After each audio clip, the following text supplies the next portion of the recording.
Good afternoon, everybody. Big Mike back here with you once again. And today, I am bringing you not one, not two, but 3 wrestling topics on your head. 2 reviews and 1 prediction. So, let's get us started with NWA Empowerr, which took place this past Saturday and presented by the Newton National Wrestling Alliance. Their first and hopefully annual all women's pay-per-view. So let's get it started. First match, we got Palola Blaze against defeating Kenzie Page. I am sorry I did not see that match. Apparently it was on YouTube, but I missed it because I was trying to set up. So yeah, sorry ladies. Didn't get a chance to see you. Next up, we had Sky Blue versus Christy James. Again on the pre-show. I actually saw this match, and these two had great chemistry, and I wouldn't mind seeing them battle again in the future. Oh, and Sky Blue with the victory. So, looks like maybe Sky Blue's getting a push in the NWA. Alright, next up.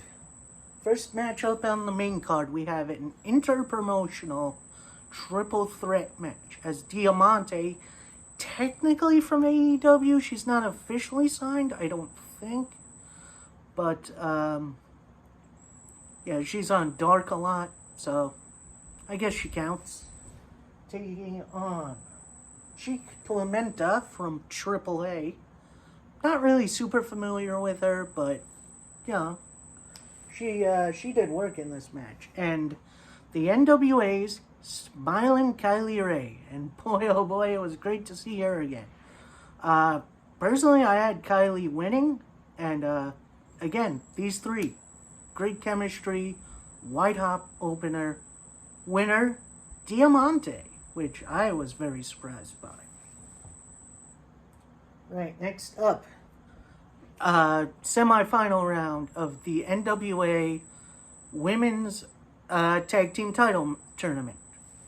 As we have the Hex, Allison Kay and Marty Bell, taking on Hell on Heels, which is Renee Michelle and Sahara 7.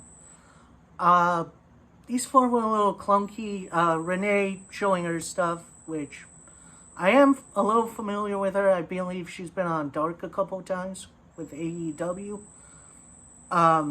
Kay and Bell have some great chemistry, not only as opponents, which they have been with the NWA before the shutdowns, and now as tag team partners, which is very interesting.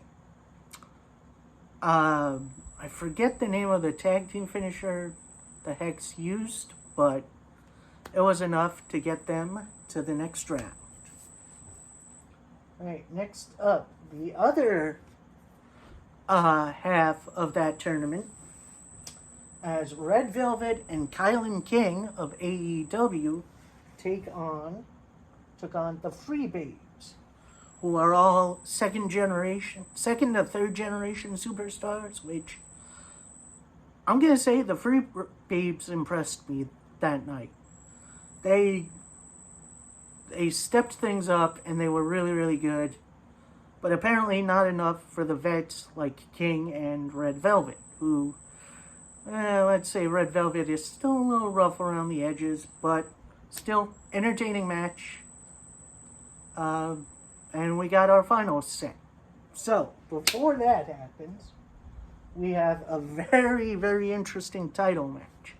As Deonna Purrazzo, the Impact World Champion, Knockouts Champion, takes on Melina. So, bit of a new school woman versus an old school woman. And I gotta tell you, Melina had it. She was fantastic. It was easily her best match in the NWA, considering her NWA matches are usually pretty short. But, yeah, Deonna and Melina had some great chemistry. They looked great in the ring together. it did look like Melina took a weird bump and hurt her leg, so she was limping for a pretty good portion of the match, which sucked. I'm surprised they didn't call the match off. Purrazzo wins by submission. Great work by both of them. And hopefully Melina's going to be okay going forward, because I want to see more. Alright, next up we have the finals to crown new NWA Women's Tag Team Champions, as the Hex takes on Red Velvet and Kylan King. Velvet looked a little smoother this time around. Hold up, we're missing something. Oh no, wait, that's tomorrow. Never mind.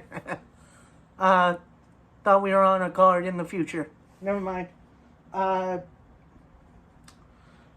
Yeah, there was some trouble with Velvet and King, as they didn't feel like they were on the same page.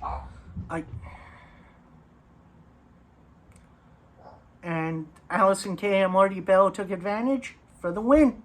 Winners and new Women's Tag Team Champions. Which, very good. Next match is the NWA Women's World Title match, as Camille defends against legit Layla Hirsch of AEW. And yes, there was inter-promotional matches, and I love that. So, real David versus Goliath battle, and at times I believed Hirsch could actually get the win, but sadly she did not. Post-match, we had Strictly Business, which is Nick Aldis, Latimer, and Adonis at ringside, and they were celebrating with Camille. Out comes Nick Aldis' challenger for the next night, Trevor Murdoch, which is, very interesting. Camille and Hirsch really tore it down, and can't wait to see what the future holds for the women's division. And find Alamo. I want to say it was a 20-woman gauntlet, something like that. The winner would challenge Camille, who we now know retained her title, the next night on NWA 73, which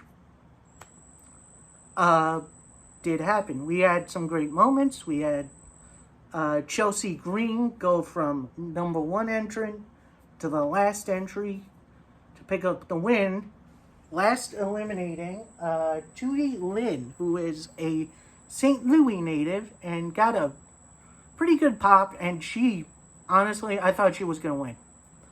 Like, I was behind her by the end. She did great, and I hope to see more of Miss Lynn coming soon for not just the NWA, but for other promotions too. Let's open that forbidden door more.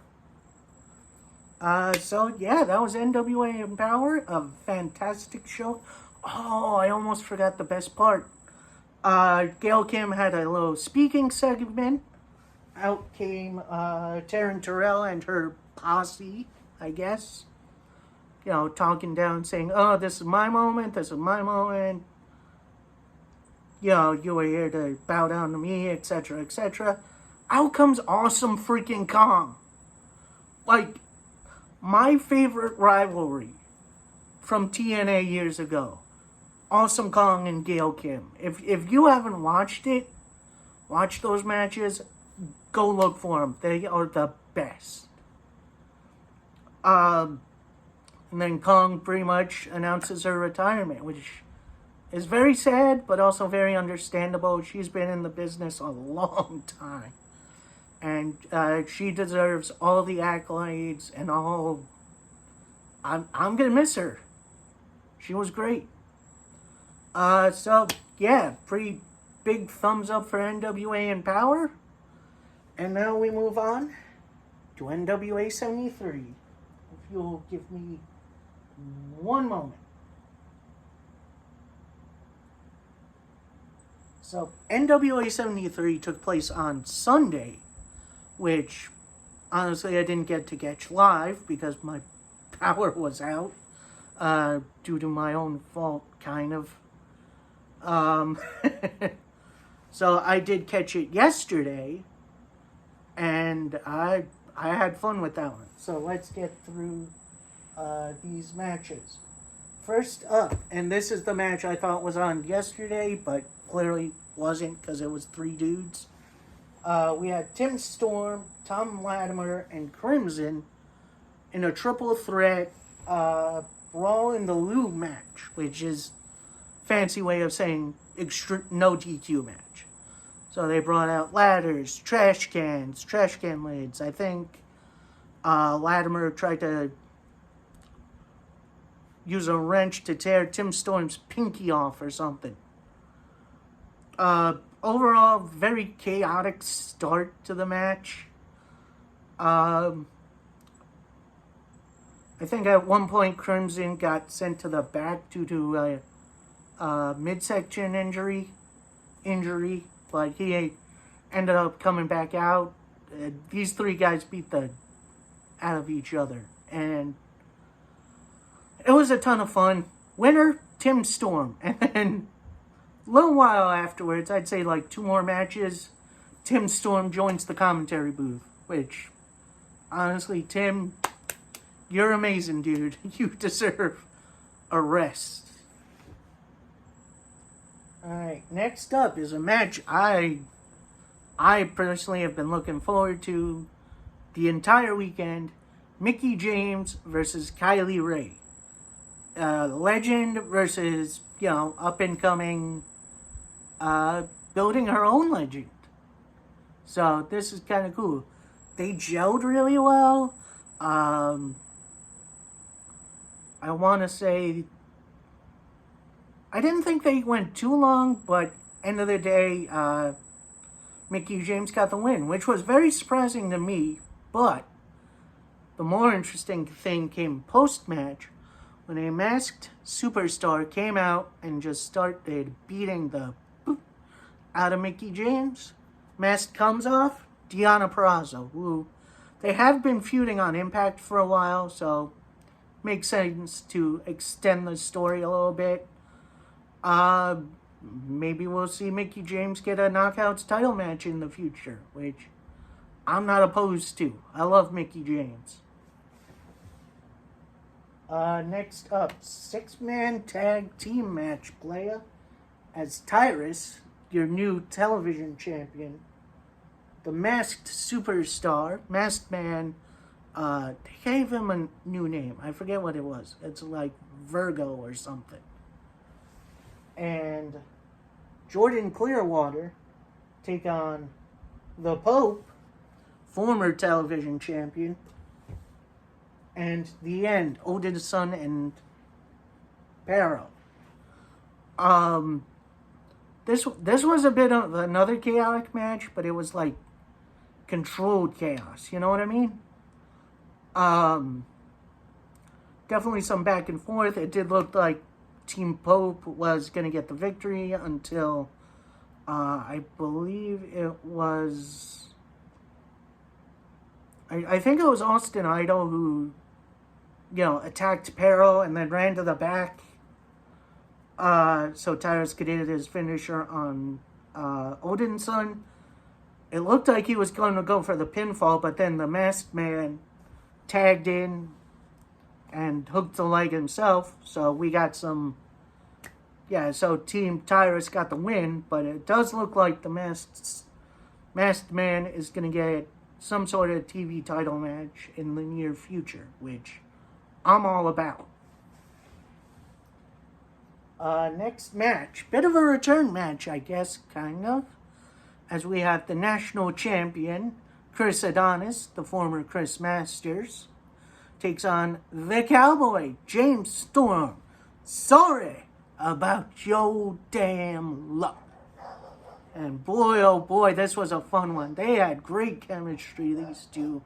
Really underrated match. And win came by submission. Actually, no. Adonis tried multiple times to get Storm in the Master Lock, if you remember that. Didn't work for most of the time. Hit a low blow on Storm, then went for a pump handle slam for the 1-2-3. So Adonis gets the victory, keeps his national championship. Next match was a battle royal to determine a new number one contender for Chris Adonis. Now, I do not remember all of the participants, but I know JTG was in there. I think Fred Rosser was in there. And then out came a pretty big surprise as Father James Mitchell, if you don't know that, he managed like Abyss and Mikey Ripwreck and Tajiri and ECW. He's one of the best managers out there, I think. And he brought out Judeus, who personally I've never heard of. I thought he was the former Judas Messias from TNA, if you remember him. I don't think that's who that is, but he dominated. He pretty much single-handedly eliminated everyone. It came down to him versus JTG. JTG trying his best to fight back, but ultimately it was not to be. So your new number one contender, Judeus, which it's going to be interesting. Next match for the NWA World Women's Championship. You'll have Camille defending against Chelsea Green. It was a beautiful match. Not as good as, say, the Layla Hurst match, but I still think pretty damn good. Green multiple times trying to use her cast for a broken wrist, in which heal up soon, Chelsea. I love that. And actually, I think Camille actually ended the match via submission, holding on to that wrist, which I thought was pretty cool. Camille is getting really good in the ring now. Like, she has improved leaps and bounds, and it shows. So, awesome match. Next up, we have the NWA World Tag Team Title match, as the team of Aaron Stevens and JR Kratos, the champions, took on AAA's La Rebellion. That's Bestia 666 and Mecha Wolf. And boy, oh boy, are those two really fast. Like, they overwhelmed Kratos and Stevens to the point where they hit their tag finisher, I forget what it is, and winners and new tag team champions. So, yeah, that's pretty cool. So I guess we are looking forward to a Stevens Kratos real breakup coming soon, which that's going to be interesting. They've kind of been on the odds recently, which, this is definitely going to play into the story. So this is going to be interesting. And finally, the NWA World Heavyweight Title match, as Nick Aldis defends his title against Trevor Murdoch, and the added stipulation, if Trevor Murdoch loses, his career is over. Ooh. I feel like they built up Trevor Murdoch really well, they being the NWA. Really good back and forth match. Aldis dominated kind of in the middle, but then Murdoch fought back really well. Trevor went for his signature, then his top rope bulldog finisher for the win. Winner and new NWA World Heavyweight Champion, battling Trevor Murdoch. Holy hell. Congratulations, Mr. Murdoch. That's a big win. I am so excited to see what NWA Power brings in the future. Alright, that's the end of those reviews. now we get into the nitty gritty. AEW All Out, which takes place on Sunday in Chi-Town. So let's get into it.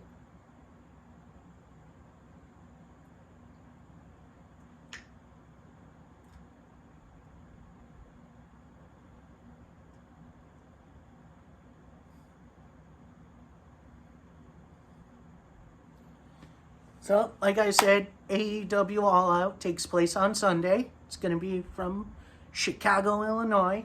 That should be a hint at what's going on. So far, the only pre-show match I see is the women's casino battle royal, in which the winner gets a future women's title match. Announced so far, Nyla Rose, Thunder Rosa, the Bunny, Big Swole, Julia Hart, who has been the third for the Varsity Blondes, Griff Garrison and Brian Pillman Jr. Ty Conti, who is an associate of the Dark Order, although they're going through their own stuff. So we'll see if they stick around. Diamante, who got her win on NWA Empowerr. Penelope Ford, the girlfriend of Kip Sabian. Or, I guess they're technically married now, so the significant other. Red Velvet. Former AEW Women's Champion Hikaru Shida. Emi Sakura. And relative newcomer Jade Cargill, who... Yeah, I'm excited to see that. There are a few spots open, including the Joker, which is usually a surprise. And lo and behold, there's a Chicago native who is a free agent. That's right, Ruby Soho is more than likely going to be the Joker.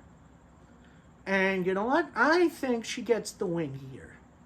I think that would be interesting. That would get the crowd hot for the main show right away, and I think that's going to be awesome. Alright, first match on the announced card, we have Jon Moxley one-on-one with Satoshi Kojima, New Japan legend. I believe these two have teamed before? Oh, no. That's right. Kojima was over in Impact teaming with Eddie Edwards. That's right. So, I believe the original plan was to have Moxley versus Hiroshi Tanahashi, but that kind of fell through, so we have Kojima instead, which, personally, that's going to be a lot of fun anyway. I do think Moxley gets this win here. He's kind of lost a bit of his momentum since challenging for the tag titles, so I think he gets a bit of a win here. Maybe he goes back to Japan. We'll see. Next up is a match I am very excited for. We have the Bastard Pac versus Andrade El Idolo. Or if you remember him from WWE, Andrade Cien Almas. Andrade has been trying to take the services of the Lucha Brothers, who we'll be talking about later, from Pac, who Pac and the Lucha Brothers are in an alliance together, Death Triangle, which is awesome. I think Andrade gets the big win here, and maybe this impacts the tag team title match later on. Next up is a match I have zero interest in, as it's Paul White, the Big Show, against QT Marshall. QT Marshall? I don't know.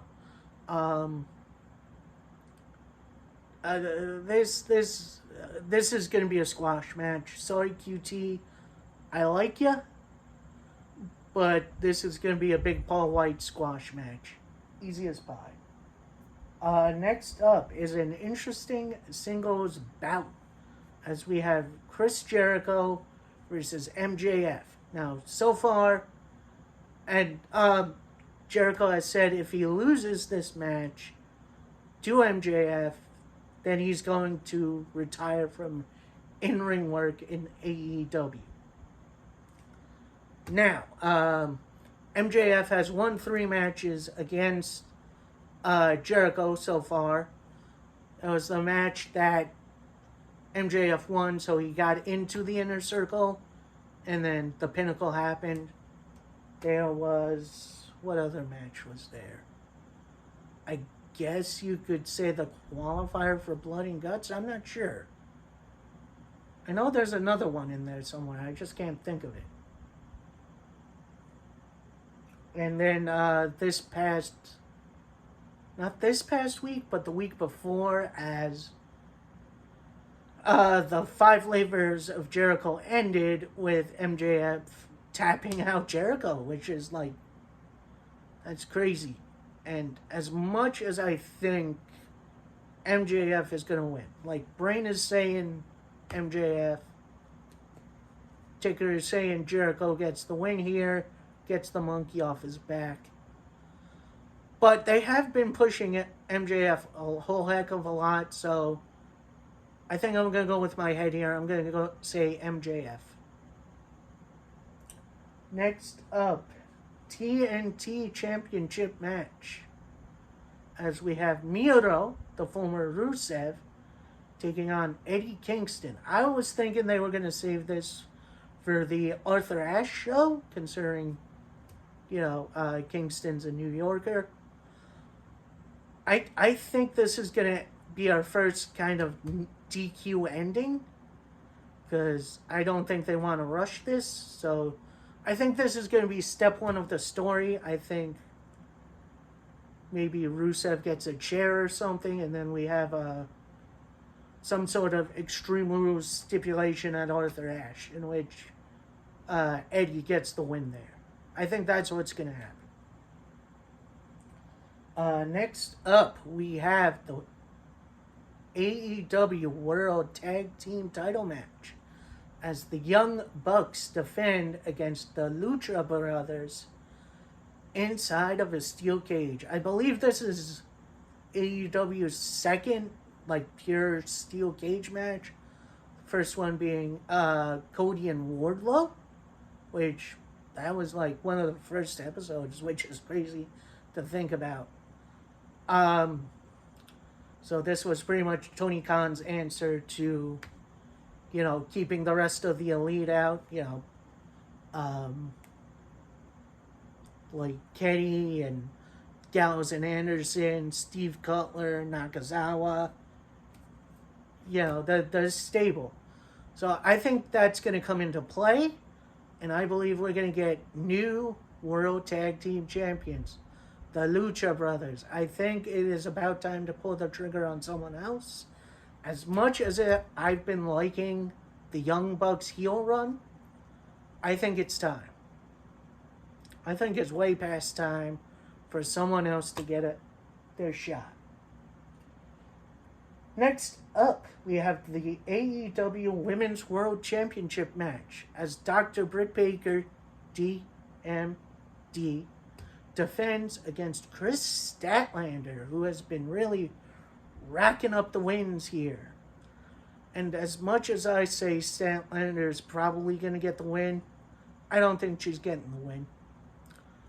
Britt Baker has been built up as this unstoppable force, and I think this is going to lead to a rematch eventually, whether that's at Full Gear or Revolution against Thunder Rosa. I think we're going to get that rematch somewhere down the line. So Britt Baker with the victory. Next up, we have the AEW World Heavyweight title match, as Kenny Omega defends against Christian Cage. Now, Christian Cage already holds a victory over Omega, winning the Impact World title, which is, I'm definitely cool with that. I wouldn't be surprised if this was made into a title for title match. Maybe. But yeah, I think Kenny keeps the title, and we keep building to Hangman Page, who I think is going to be the man to take the AEW World title off of Kenny. Now, our last match, this is probably isn't going to be the main event, but it is a match I never thought I'd see happen, as Darby Allin takes on Chicago's own CM Punk.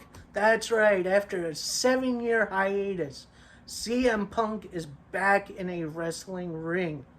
And boy, oh boy, I am so hyped for this. It is not even funny.